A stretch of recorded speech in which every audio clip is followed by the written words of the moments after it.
बिस्मिल्लाहिर्रहमानिर्रहीम। बेटा आज की इस वीडियो में हम बात करेंगे, जैसा कि हमने प्रीवियस डिस्कशन की थी प्रोजेक्टाइल के बारे में। ठीक है, तो आज हम प्रोजेक्टाइल मोशन की ना ट्रैजेक्टरी के बारे में बात करेंगे। ठीक है, प्रोजेक्टाइल मोशन की ट्रैजेक्टरी के बारे में बात करेंगे। तो सबसे पहले हमारे पास ये कॉन्सेप्ट आता है कि ट्रैजेक्टरी होती क्या है। बेटा ट्रैजेक्टरी ना हमारे पास वो पाथ होता है जिसको ना प्रोजेक्टाइल फॉलो करता है। ठीक है, प्रोजेक्टाइल जो भी रास्ता फॉलो करता है उस रास्ते को बेटा आप लोग क्या बोलते हो, ट्रैजेक्टरी बोलते हो। यानी अगर हम इसकी डिफाइन करते हैं, the path followed by a projectile, ठीक है, इज कॉल्ड ट्रैजेक्टरी। यानी बेटा जो भी रास्ता प्रोजेक्टाइल लेगा ना उस रास्ते को आप लोग क्या बोलोगे बेटा, उस रास्ते को आप लोग ट्रैजेक्टरी बोलोगे। उसके बाद जो प्रोजेक्टाइल होता है ना, इसकी जो ट्रैजेक्टरी होती है बेटा, ठीक है, वो पैराबोला होती है बेटा। ये शेप आती है, यानी जब हम इसका रास्ता बनाते हैं ना तो इसके रास्ते की बेटा हमारे पास ये शेप आती है, इस तरह शेप आती है। इस शेप को बेटा मैथ में ना जब हम सॉल्व करते हैं तो इस शेप को हम बोलते हैं पैराबोला। तो आप लोगों ने याद रखना प्रोजेक्टाइल मोशन की जो ट्रैजेक्टरी होती है बेटा वो कौन सी होती है, पैराबोला होती है। बेटा इन सिंपल वर्ड अगर बोलूं कि ट्रैजेक्टरी क्या है, ट्रैजेक्टरी वो रास्ता है जो प्रोजेक्टाइल लेगा। ठीक है, और जो रास्ता वो लेता है वो कौन सा रास्ता होता है बेटा, पैराबोला। अब जो ट्रैजेक्टरी है ना इसको बेटा आप लोगों ने यानी एक्स वाले डायरेक्शन में भी देखना है, ठीक है, और वाई वाली डायरेक्शन में भी देखना है। सबसे पहले जब आप लोग एक्स वाली डायरेक्शन में देखते हो तो बेटा बुक में नहीं लिखा हुआ लेकिन मैं आपको बता रहा हूं कि आप सेकंड इक्वेशन यूज करते हो, ये वाली इक्वेशन यूज करते हो, s is equal to V I T plus 1/2 A T का स्क्वायर। बेटा सेकंड इक्वेशन यूज करते हो। सेकंड इक्वेशन को एक दफा आप लोग x के लिए लिखते हो, एक दफा y के लिए। सबसे पहले इसको x के लिए लिख लो। बेटा ये तीन चीजें हैं, s है, v है और a है। जो s है यानी ये भी डिपेंडेंट है, ये भी डिपेंडेंट है, ये भी डिपेंडेंट है, टाइम इंडिपेंडेंट है। ना तो वो x पे डिपेंड करता है ना वो y पे डिपेंड करता है। तो जब मैं इस इक्वेशन को x एक्सिस के लिए लिखूंगा तो टाइम के साथ कुछ भी नहीं लगाऊंगा, यानी s की जगह पे आ जाएगा x, ठीक है, v i x t plus 1/2 a x t का स्क्वायर। ये बेटा x के लिए आ गई। इसी तरह आप लोग ये इक्वेशन लिखोगे y के लिए बेटा, ठीक है। जब y के लिए लिखोगे जहां जहां पे x आया है वहां वहां पे क्या आ जाएगा y is equal to v i y t plus 1/2 a y t का स्क्वायर। बेटा ये आप लोगों ने y के लिए लिख दी। उसके बाद आप लोग कंडीशन लगाओगे। आप लोगों को पता है प्रोजेक्टाइल मोशन में ना, प्रोजेक्टाइल मोशन के अंदर जो हॉरिजॉन्टल एक्सीलरेशन है ना, हॉरिजॉन्टल एक्सीलरेशन बेटा वो जीरो होता है। यानी प्रोजेक्टाइल मोशन के अंदर जो हॉरिजॉन्टल एक्सीलरेशन है यानी जो ए एक्स है बेटा वो क्या होता है, जीरो होता है। क्यों? क्योंकि हमने प्रीवियस लेक्चर में पढ़ा है कि उसकी वेलोसिटी कांस्टेंट होती है। ठीक है, तो जिस बच्चे ने प्रीवियस लेक्चर नहीं देखा वो पहले उसको देख ले। इसके बाद बेटा आप लोग ए एक्स की जगह पे क्या पुट कर दोगे, जीरो। तो आपको पता चलेगा X is equal to V I X T plus 1/2 A X की जगह पे क्या पुट करोगे, जीरो, आगे आ जाएगा बेटा टी का स्क्वायर।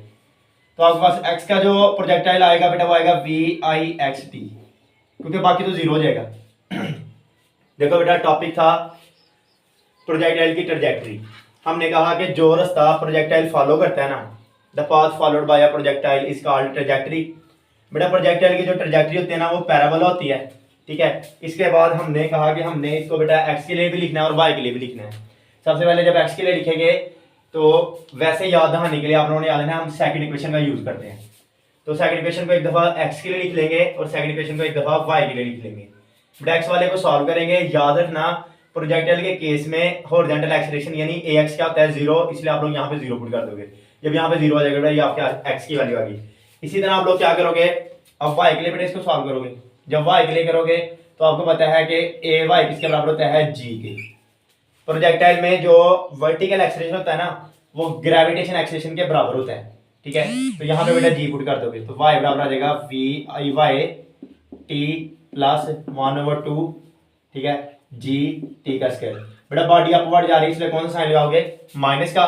तो ये आ जाएगा y is equal to V I Y T plus plus minus 1/2 G T का स्क्वायर। ठीक हो गया। इसके अलावा हम यहाँ पे ना एक स्पेशल केस डिस्कस करते हैं बेटा, ठीक है। हम एक स्पेशल केस डिस्कस करते हैं। जो स्पेशल केस होता है ना बेटा, वो किसके बारे में होता है? मैक्सिमम हाइट के बारे में।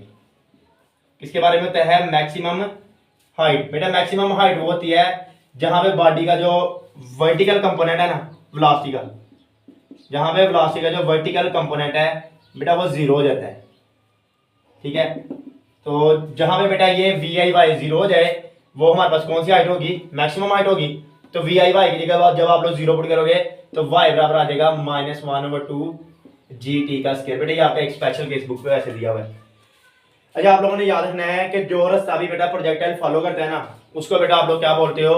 ट्रैजेक्टरी बोलते हो। और प्रोजेक्टाइल की जो ट्रैजेक्टरी है बेटा वो कौन सी होती है? पैराबोला होती है। इसके बाद बेटा आप लोगों ने याद रखना है कि हमारे पास हमने सेकंड इक्वेशन लेके उसको एक दफा एक्स के लिए लिखना है, एक दफा किसके लिखना है? वाई के लिए, ठीक है। उसके बाद आपने बता देना है कि हमारे पास जब हम एक्स के लिए लिखते हैं तो ए एक्स क्या आ जाता है बेटा? जीरो।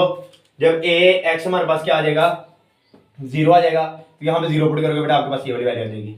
इसी तरह ए वाई बेटा आपके पास जी के बराबर होगा, जी पुट कर देना। माइनस इसलिए लगाया क्योंकि बॉडी अपवर्ड मूव कर रही है, ठीक है। अगर डाउनवर्ड मूव करेगी तो प्लस लगाएंगे।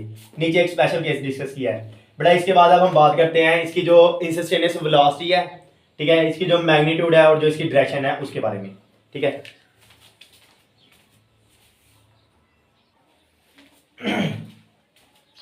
बेटा इसके बाद हम बात करते हैं इंस्टेंटेनियस वेलोसिटी की। आपने इसमें सबसे पहले फर्ज करना है कि आपके पास जो प्रोजेक्टाइल है ना, ठीक है बेटा, उस प्रोजेक्टाइल को ना आप लोगों ने इनिशियल वेलोसिटी वी आई से थ्रो किया है, ठीक है। तो बेटा इनिशियल वेलोसिटी के दो कंपोनेंट बनेंगे, एक हॉरिजॉन्टल कंपोनेंट बनेगा, ठीक है। यानी एक वेलोसिटी का हमारे पास कौन सा कंपोनेंट बनेगा? हॉरिजॉन्टल। और एक वेलोसिटी का आपके पास कौन सा कंपोनेंट बनेगा बेटा? वर्टिकल कंपोनेंट, ठीक है। एक आपके पास वेलोसिटी का हॉरिजॉन्टल कंपोनेंट बनता है और एक कौन सा कंपोनेंट बनता है बेटा? वर्टिकल कंपोनेंट बनता है। जो हॉरिजॉन्टल कंपोनेंट होगा ना वो होगा वी आई एक्स। वी आई है ना वेलोसिटी, इसका जो हॉरिजॉन्टल कंपोनेंट होगा यानी वो एक्स वाला होगा और जो वर्टिकल कंपोनेंट होगा बेटा वो वाई वाला होगा। तो आप लोग याद रखना वी आई एक्स बराबर है वी आई कॉस थीटा के। इसी तरह बेटा वी आई वाई बराबर है वी आई साइन थीटा की, ठीक है। जब बेटा आप लोगों ने वेलोसिटी कैलकुलेट करनी है ना, ये तो इनिशियल वेलोसिटी है ना, तो आप लोगों ने वेलोसिटी फाइनल कैलकुलेट करनी है। तो उस लिहाज से जब हम इक्वेशन यूज करते हैं यानी अपनी चीज़ों की डेरिवेशन के लिए, तो बेटा हमें आइडिया होता है कि ऐसी कौन सी मतलब इक्वेशन है जिसको हम यूज करते हुए फाइनल वेलोसिटी इजीली कैलकुलेट कर सकते हैं। तो उसके लिए बेटा हम फर्स्ट इक्वेशन का यूज करेंगे। फर्स्ट इक्वेशन क्या है? V F equal to V I plus A T. ये बेटा फर्स्ट इक्वेशन है।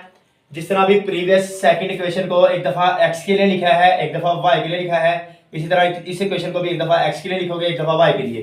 जब एक्स के लिए लिखोगे V F X is equal to V I X plus A X और टी आ जाएगा, ठीक है बेटा। जब वाई के लिए लिखोगे जहां जहां पे एक्स है वहां वहां पे वाई आ जाएगा। अब इसी तरह V F X V I X किसके बराबर है बेटा? वी आई एक्स बराबर है वी आई कॉस थीटा के, वी आई कॉस थीटा के प्लस अभी प्रीवियस पढ़ के आए हैं कि ए एक्स किसके बराबर होता है? ए एक्स बराबर होता है बेटा जीरो के, ठीक है। इसलिए यहाँ पे जीरो पुट कर दोगे, साथ में टी आ जाएगा। जब ये इससे मल्टीप्लाई होगा तो बेटा वी एफ एक्स इक्वल आ जाएगा V I cos of theta.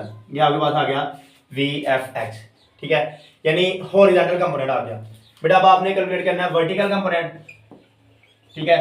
Vertical component calculate करने के लिए ना आप लोग जो फर्स्ट इक्वेशन होगी ना इसको वाई के लिए लिखोगे बेटा। क्या करोगे? V F Y is equal to V I Y plus A Y और टी, ठीक हो गया बेटा। सबसे पहले वी एफ वाई इसी तरह आ जाएगा। वी आई वाई क्या आ गया बेटा? वी आई वाई आ जाएगा V I sine theta plus अभी प्रीवियस पढ़ के आए हैं ए वाई किसके बराबर होता है? ए वाई बराबर होता है माइनस जी के। तो बेटा जहां पे ए वाई है वहां पे क्या पुट कर दोगे? माइनस जी और टी आ जाएगा। V F Y V I sine theta minus G T आ जाएगा बेटा। ये आपके पास है वर्टिकल कंपोनेंट ऑफ वेलोसिटी आ जाएगा। उसके बाद बेटा आप लोगों ने फाइंड करनी है मैग्नीट्यूड, ठीक है। तो मैग्नीट्यूड फाइंड करने का एक रट्टा बताता हूँ आज आपको कि आप लोग अगर किसी भी चीज़ की आपने मैग्नीट्यूड निकालनी हो तो आप लोग किस तरह निकाल सकते हो बेटा। देखो हम पढ़ रहे हैं वेलोसिटी के बारे में, तो मैग्नीट्यूड भी किसकी निकालनी है? वेलोसिटी की।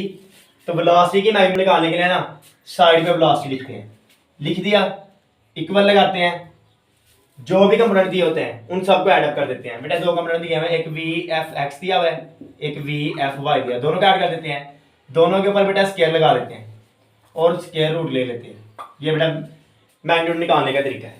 क्या करते हैं, सबसे पहले जिस चीज की मैग्नीट्यूड निकालनी हो उसको साइड पे लिख लेते हैं, जितने भी कंपोनेंट दिए हों उन सबको ऐड अप कर लेते हैं, उन सबका क्या ले लेते हैं, स्क्वायर और स्क्वायर रूट। बेटा ये मैग्नीट्यूड आ जाएगी। इसके बाद आपने फाइंड करना है बेटा एंगल यानी डायरेक्शन फाइंड करनी है। तो डायरेक्शन फाइंड करने के लिए ना जो आप लोग ट्रिग्नोमेट्रिक फंक्शन यूज करते हो बेटा वो tan होता है, यानी आप tan थीटा यूज करते हो। tan थीटा हमारे पास आता है बेटा परपेंडिकुलर ओवर बेस, ठीक है। परपेंडिकुलर का मतलब है, मैंने बताया भाई सारा। अच्छा परपेंडिकुलर का मतलब है कि y वाली टर्म ऊपर जाएगी, तो y वाली कौन सी है, वी एफ वाई, x वाली कौन सी है, वी एफ एक्स, ठीक है। बेटा tan इधर मल्टीप्लाई और उधर जाके tan इनवर्स हो जाएगा, तो आपके पास आ जाएगा tan inverse V F Y over V F X. ये बेटा आपके पास किसकी वैल्यू आ जाएगी, थीटा की, जो किस चीज के बारे में बताता है बेटा, डायरेक्शन के बारे में। अच्छा बेटा हमारे पास टॉपिक था instantaneous velocity of a projectile. इसमें ना सबसे पहले हमने क्या किया, हमने सिंपली जैसे बताया कि प्रोजेक्टाइल हमारे पास वी आई वेलोसिटी से मूव कर रहा है। वेलोसिटी के दो कंपोनेंट बनते हैं, वी आई एक्स और V I Y. V I X क्या बनता है, V I cos theta, V I Y क्या बनता है, वी आई साइन थीटा, ठीक है। इसके अलावा फिर हमने फर्स्ट इक्वेशन यूज की वेलोसिटी का फाइनल कंपोनेंट फाइंड करने के लिए। तो बेटा एक्स का फाइंड किया, वाई का फाइंड किया, सारी वैल्यूज गिवन थी, यानी वी आई एक्स की भी गिवन थी, वी आई वाई की भी गिवन थी। इसके अलावा हमें ये भी पता था ए एक्स बराबर है 0 के और ए वाई बराबर है -c के। बेटा वो वाली वैल्यूज पुट की, देन मैग्नीट्यूड फाइंड की। मैग्नीट्यूड फाइंड करने का मैंने तरीका आपको बता दिया है। लास्ट में बेटा हमने डायरेक्शन फाइंड कर ली। तो ये था आज का हमारा आर्टिकल। इंशाल्लाह जो नेक्स्ट आर्टिकल है उसमें बेटा हम बात करेंगे मैक्सिमम हाइट के बारे में, टाइम के बारे में और रेंज के बारे में। अभी के लिए इतना ही। Thank you so much. अल्लाह हाफिज़।